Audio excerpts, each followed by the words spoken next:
And for more on this, I'm joined now by Benji Jones, the senior environmental reporter at Vox Media. Benji, thanks for your time. Now, on social media, commentators have called the situation the largest environmental disaster in history, or simply Chernobyl 2.0. Just how bad is the toxic derailment for the environment and the community? So from what I understand, what experts have told me is that it's not as bad as Flint, Michigan, as Chernobyl, as some of these really historic environmental disasters. I think what's concerning is that we still just don't understand the full extent of the damage, but I think we can say with some confidence that this is not near the worst environmental disaster in U.S. history. I think that's an overstatement. Scientists don't really know at what level of exposure is safe over the long term. Where does that leave residents at this point? Yes, it's true that there is a lot of uncertainty about what level of exposure is safe, and there's a lot of other unknowns too, just in terms of how many chemicals have spilled, what the extent is. Testing is ongoing, but we don't have the full picture yet.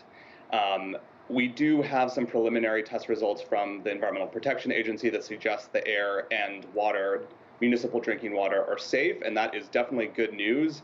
But there is definitely uncertainty in the years to come in terms of what the long-term effects might be, especially because we don't understand how different mixtures of chemicals, like cocktails of different chemicals, because we know there are many of them, might affect the body if they're all in at the same time, even at low doses. How much can residents trust, this kind of scientific research, though? I mean, for example, among those who are exposed to toxins after 9/11, the toll of illness and death still continues. And the EPA chief has admitted she was wrong to tell people that the air was safe. So what assurances do people really have, in terms of their own safety and how much they need to know about it? Yeah, it's a really good question, and if I was living there, I would be concerned myself as well. When it comes to what the government has said, what health officials have said in terms of the safety of water, of municipal drinking water, that I would feel pretty confident about. I would feel pretty confident that the municipal water supply is safe, because health officials have been testing water for decades. They know how to do that really well. It's a lot easier to test water than it is to test air. So when it comes to municipal drinking water, that seems pretty safe. When it comes to private well water that has not been tested yet, health officials are still urging folks to use bottled water, so that seems like a good idea.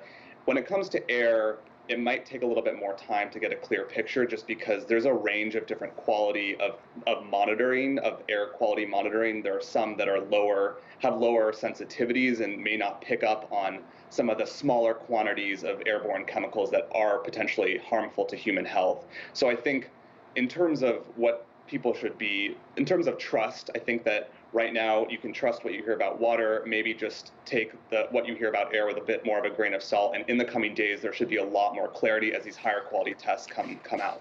All right, we'll leave it there for the time being. Thank you for that, Benji Jones, environmental reporter at Vox Media. Thanks for having me.